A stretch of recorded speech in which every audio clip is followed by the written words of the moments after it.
It starts as a noise you can't quite name, a scream that crawls up your spine. It comes from deep in the woods, where the light fades faster, and even the wind seems to hesitate. Some say it's a cougar, others trick of the wind. But in the Ozark Mountains, there's another name for it, the Howler. This is the legend of the Ozark Howler.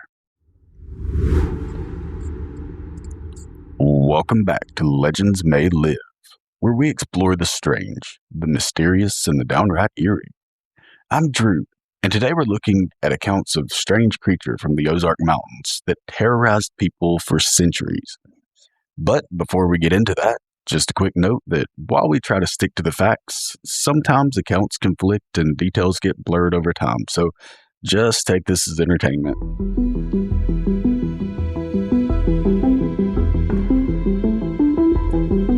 Some say that there are sounds in the woods that don't have names. If you've ever stood alone beneath a canopy of oaks and pines, you likely know what that means. Out there deep in the Ozark Mountains, where Arkansas, Missouri, and Oklahoma all tangle together in woods and stone, you can walk for hours without seeing another light. It's just the forest, the ridges, and the mist that rolls in at sundown. The Ozarks are old country, the kind that carries stories over generations. Stories about life, about family, and about the dangers in the woods. The things that some might call monsters, and if you listen close enough, on certain nights, they say you can still hear one of those prowling in the dark. They call it the Ozark Howler. Some call it the Black Howler or the Devil Cat. It's said to be a creature so fierce it would send hunting dogs and men running. The stories go back nearly 2 centuries, before paved roads and electricity, when settlers built cabins from the trees and material that they found in the area. Back when man and nature weren't quite so separated as we are today. In many ways, survival depended on being able to recognize patterns. What happens leading up to a drought, storm, what indicates predators are in the area that might take the livestock, what signals sickness in the flock and the herds, and so much more. So much of this was a comfort. Patterns were readable signs that let them prepare for work. It let them work around things that they knew were coming, better protect themselves and their livelihood. And one pattern emerged that was much stranger and more frightening than any other. They said that when the howler cried, something terrible would follow. A sickness, a storm, a death in the family. Some refused to speak its name out loud. Others clung to spiritualism and hung talismans over the doorways, tiny bundles of sage and balm, hoping to keep it away. The howl itself was unsettling, never mind what came after. A letter written in 1846, a trapper in the Boston Mountains described its scream as something that shook the pines like thunder. He went on to say that the next morning he found one of his mules dead. It lay there with its eyes open, tongue black, but its body had no noticeable harm. He believed that it died from fright. And then there were the soldiers. During the Civil War, men stationed near Devil's Den wrote of something prowling the hills at night. They described it like something supernatural. They claimed that their campfires would suddenly die all at once, like the air itself was taken out of them. One diary entry reads, "We hear it again tonight. The howl like the sound of a man torn in half. Corporal Davis swears he saw eyes upon the ridge, red as embers. We keep our rifles close, but I do not think bullets will help." That diary was found years later, after this entry, buried with the soldiers' personal effects. And much of the ink had bled from the rain, but the last line was still legible. It followed us in the dark. Even now, the Ozarks hold secrets.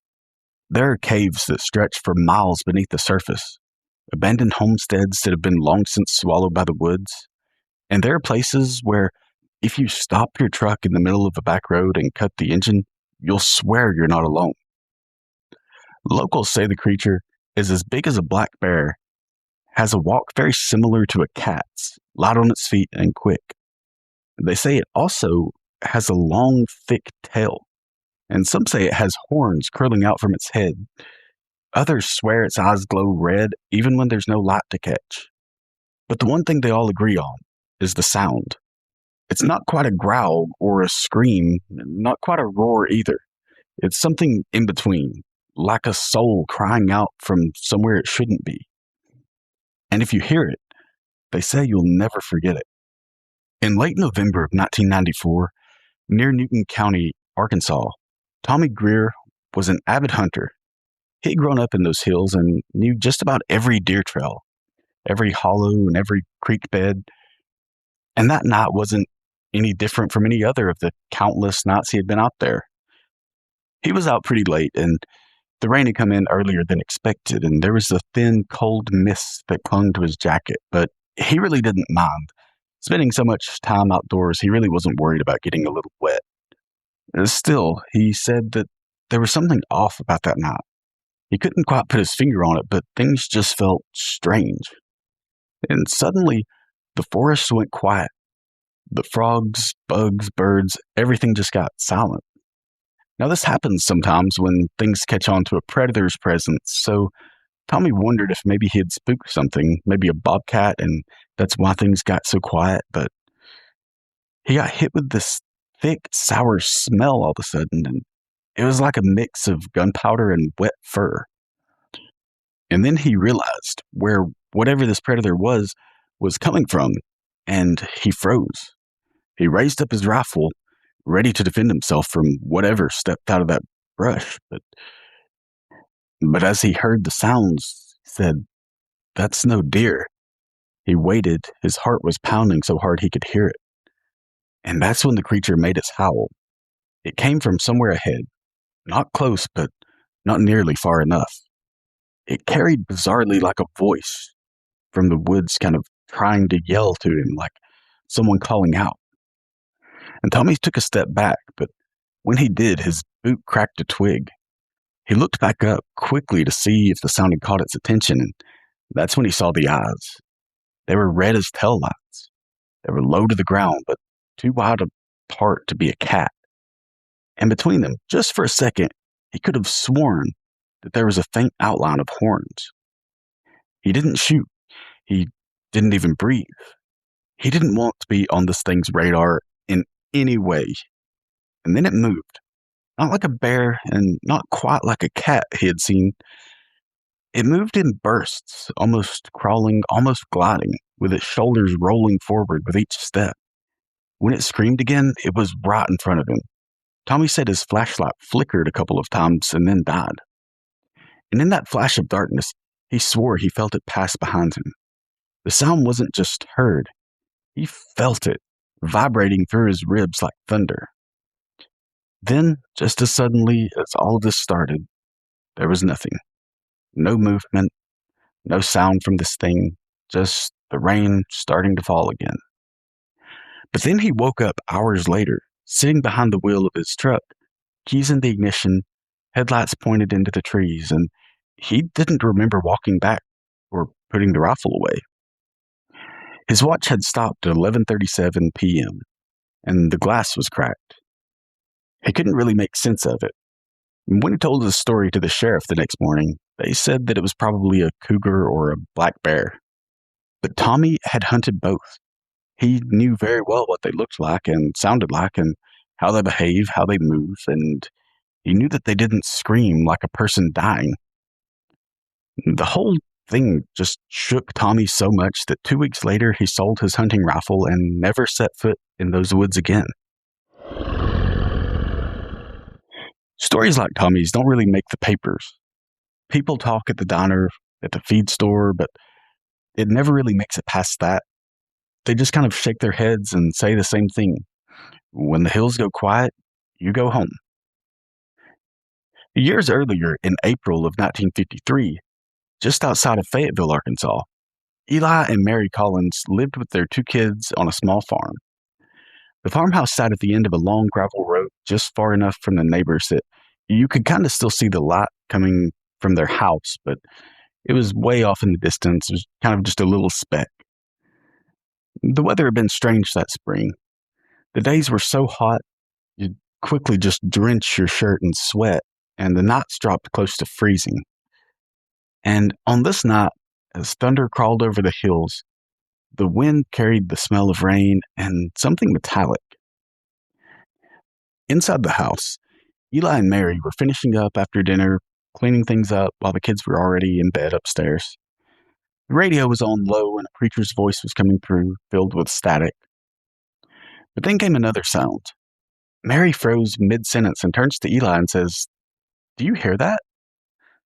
And with a concerned look, he nods and they both listen intently. The sheep were in a panic. So Eli grabs his lantern real quick and goes outside, step on the porch, and take a look around. And at this point, the rain was still a fairly good ways off, but the storm was clearly approaching. Lightning was still flickering enough for them to see it and sort of light up the yard. And lightning flickered just enough that he could see the pasture. But what he saw didn't really make sense. The far fence, about 40 yards away, was shaking like something huge had slammed into it. And one of the posts was leaned sideways, splintered near the bottom, and there was movement. It was low, dark, and fast. He thought maybe it was a panther. They'd heard talk of one killing livestock over in Washington County. So he called back to Mary, asking her to bring him his rifle. So she grabbed the rifle and rushed out the door and handed it to him, eyes wide, one arm clutching the door frame. Lightning flashed again, and this time they both saw it. The shape hunched low to the ground. Its fur was black and matted. Through the flashes of lightning, they could see its shoulders rolling with each step. Then it turned its head toward them. They could see its two red eyes glaring in the dark. Eli raised his rifle, but before he could look down the sights, this thing screamed, startling them both. Mary dropped the lantern and it shattered on the porch, glass scattering and the flame just dying out in an instant. Still, between the flashes of lightning, they could see this thing bolt up the hill faster than seemed possible, vanishing into the tree line. And then silence. The sheep calmed down and there wasn't another scream. When dawn came, Eli went out with his rifle to investigate and found the far fence was torn apart. He also found 3 sheep dead, but not eaten. Their throats were slashed wide open and they had deep claw marks on their sides, but as far as he could tell, not a bite was taken. He could see that there were tracks from whatever this thing was, but each print was wide and deep, with the toes spread farther apart than seemed natural. Each toe ended with a deep mark that dug into the dirt, almost like hooked fingers. The tracks sank several inches into the soft ground, as if whatever made them weighed more than it should have. Eli followed the trail up the hill until the prints disappeared just abruptly, like whatever had made them just disappeared or drifted into the air. He went into town that afternoon to report it, but the sheriff just told him it was probably coyotes. And Eli had been a farmer his whole life. He had seen plenty of coyotes, even killed many of them to protect his animals. He had also seen what sheep look like when it's been killed by coyotes. And nothing about this, what he saw, the manner of killing, the damage to his fence, or even the sounds, nothing was anything like a coyote attack. And coyotes have this very distinct yipping. It's unnerving if you've never heard it. It's almost like it's a fast but mournful moaning. It's high-pitched and near constant as they pursue prey. It's not a singular, overwhelming scream. Not to mention, they're relatively small. Their power comes from numbers, not size. So to destroy a fence is really not something you would normally see. They don't move as a solid mass ramming through obstacles. For months afterward, Mary said that she could hear something at night. A faint cry drifting down from the ridge. It was low and sounded almost human. The neighbors took the report more seriously than the sheriff, and they started locking their doors at night. And for the rest of that year, no one in the valley hunted after dark. They never saw it again, but Eli would tell that story until the day he died. And every time he ended it the same way. He would say, "It wasn't hungry, it was angry." These encounters aren't just relics of history. In September of 2011, Jess and Evan Miller had decided to take a camping trip over a weekend. It was a nice break from their college coursework and just a good chance to slow down and forget about the tests and essays for a couple of days. So they got their equipment and set up camp in Devil's Den State Park, Arkansas. And really, their whole trip was pretty great. The weather was nice for the most part. They had a good spot and they really enjoyed their time out there. So when the time came to leave and go back to all the fast-paced, stress-filled life of a student, they really weren't in a hurry.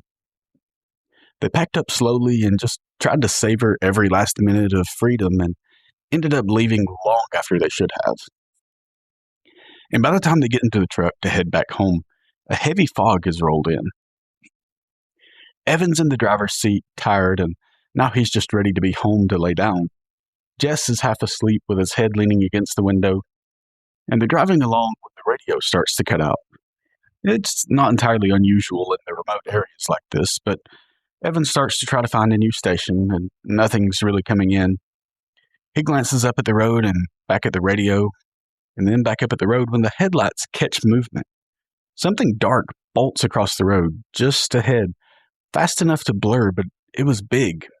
It just barely misses the car, and Evan curses and slams on the brakes, and the car skids sideways, stopping just short of the ditch. Jess asks, "What was that?" Kind of just throwing it in the air, not really expecting an answer. And they both just sit there, breathing hard for a minute, and then they start to hear something from the woods just up ahead. It's like a deep, wet, guttural noise. Evan reaches for his phone. He grabs it and he's fumbling to open the camera app, but the moment he lifts it, something hits the hood. A shadow flashes across the windshield, and they both see broad shoulders and a long tail, and its horns catching the headlights for just a heartbeat. And then it's gone. They sit frozen while steam rises off the hood. The smell of sulfur creeps through the vents. And they're shaken up. This thing hit the front of their car pretty hard, and they've already nearly crashed once, so they call for help. They're afraid if they start to move again, this thing will try to ram them. When the sheriff arrives 30 minutes later, the rain has stopped, he gets the report, and then he circles around the car with a flashlight. There's no blood or hair, but there are claw marks. 4 deep gouges cutting straight through the metal of the hood. They asked the officer what he thought it was, and he just said, "Probably a black bear. You'd be surprised what they can do." But when Evan plays back the phone recording, the officer's face changes, and he quickly just says, "Best you two head home." And that night, Evan uploads the audio to a hunting forum, and within hours, people from 3 different states comment that they've heard the same thing, those same sounds in that same area. One user wrote, "That ain't no cat. That's the Howler. Stay out of those woods." Over the next few weeks, trail cam photos surface. It's blurry frames of something massive and black. It's moving between the trees.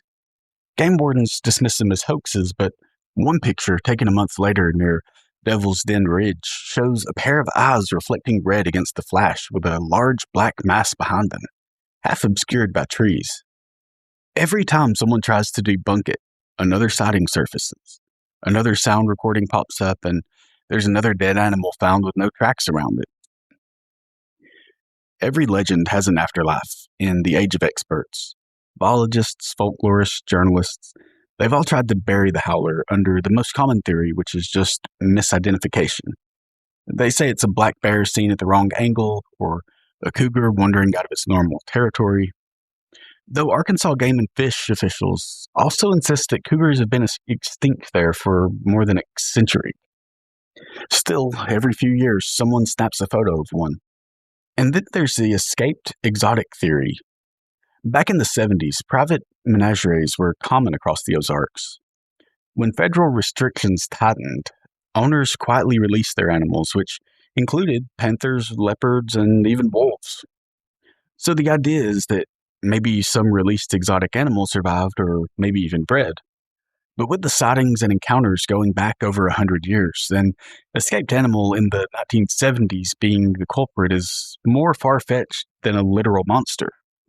Besides that, even if it was an exotic animal, that doesn't explain the sound. because recordings analyzed by wildlife labs don't match any known animal.